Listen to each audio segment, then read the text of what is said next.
Halo teman-teman semua, selamat datang di podcast kami.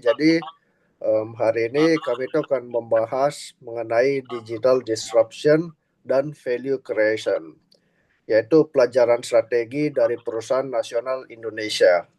Perkenalkan sebelumnya, nama saya Jonathan dan hari ini saya akan ditemani oleh teman saya yaitu Ivan. Ya, halo semuanya, saya Ivan, dan di podcast kali ini kita akan membahas bagaimana perusahaan nasional yang terdaftar di Bursa Efek Indonesia menghadapi disrupsi digital dan bagaimana strategi tersebut menciptakan nilai bisnis yang lebih berkelanjutan. Sebelum kita membahas empat perusahaan ini, podcast ini merupakan bagian dari tugas akhir mata kuliah yaitu Strategic Management, di mana kami ini menggabungkan teori strategi bisnis dengan praktik nyata dari empat perusahaan terbuka yang ada di Indonesia.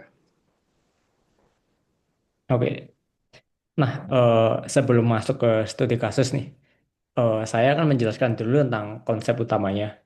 Nah, digital disruption ini terjadi ketika teknologi mengubah cara perusahaan menciptakan dan menangkap nilai, baik itu melalui platform digital, data, atau maupun otomatisasi. Dalam teori strategic management ini berkaitan dengan dynamic capabilities, yaitu kemampuan perusahaan untuk beradaptasi, berinovasi, dan konfigurasi ulang sumber daya agar tetap kompetitif. Perusahaan pertama yang saya akan bahas ini adalah PT Bank Sentral Asia atau BCA. Nah, BCA ini menghadapi ancaman serius dari vintage dan digital bank, terutama dalam layanan pembayaran dan transfer.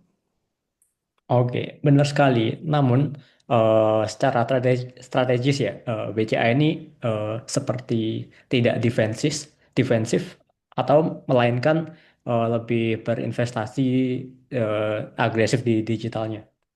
Dan juga melalui My BCA dan juga BCA Mobile ini, BCA berhasil meningkatkan value creation yang berbasis ekosistem digitalnya. Kalau secara keuangan, BCA ini menunjukkan performanya mereka yang kuat. Kita bisa lihat dari data mereka, yaitu ROE mereka itu sekitar 20% dan CAR mereka itu di atas 25%. Sehingga dari data tersebut ini menunjukkan adanya stabilitas modal, biaya operasional yaitu lebih efisien karena migrasi ke digital channel. Ya, dan juga jika kita buat ya ini financial modelingnya, secara sederhana ini peningkatan transaksi digital ini menurunkan cost transaction ya, sehingga marginnya ini tetap tinggi meskipun fee-nya tetap kompetitif. Hmm, Oke. Nah, dan untuk studi kasus yang kedua ya, kami memilih perusahaan Telkom Indonesia atau TLKM. Nah, perusahaan ini memiliki masalah utama yaitu penurunan pendapatan legacy, yaitu Hmm, terutama pada bagian voice dan juga SMS.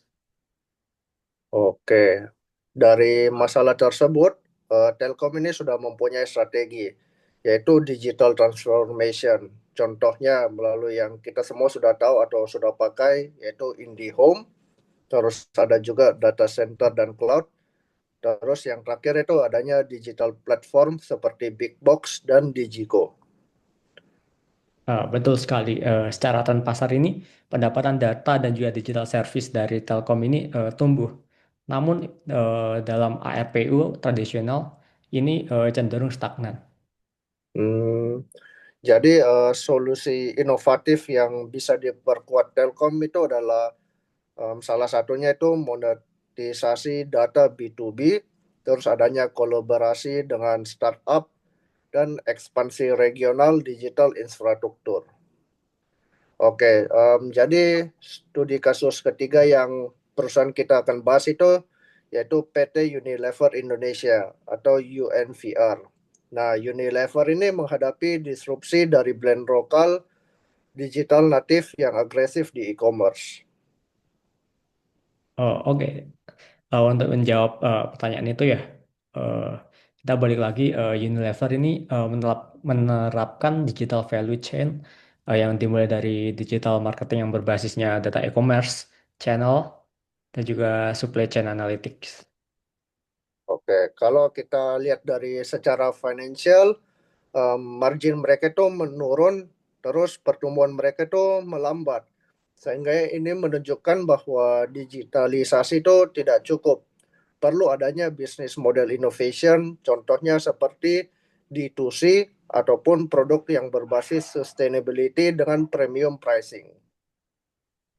Oke. Dan juga tadi kasus keempat, kami ini membeli Goto atau Gojek Tokopedia. Nah, dalam perusahaan terakhir ini, yaitu Gojek atau Tokopedia ini, adalah contoh yang bisa dibilang ekstrim dalam digital disruption, namun menghadapi masalah yang cenderung profit ini.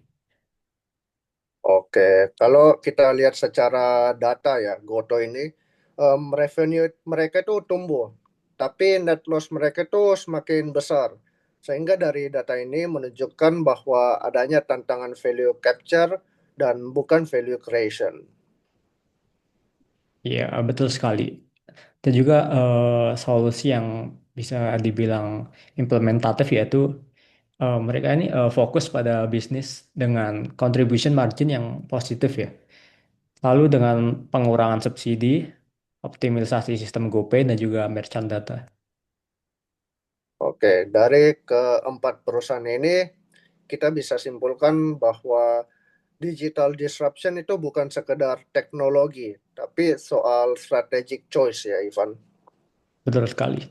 Nah, dan perusahaan yang berhasil ini adalah perusahaan yang bisa menggabungkan digital dan juga core competence, lalu memiliki financial discipline, serta mengubah data menjadi sebuah keunggulan company yang kompetitif.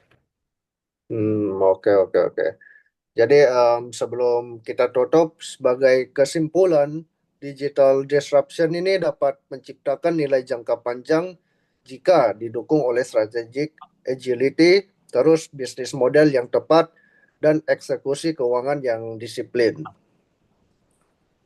Betul sekali. Eh, Anyway, kita sudah di ujung podcast nih. Ya. Terima kasih ya sudah menonton podcast kami dan jangan lupa like, juga komen, subscribe, dan juga memberikan komentar kalian ya terhadap kami. Thank Jadi you. sampai jumpa juga di podcast berikutnya. Thank you.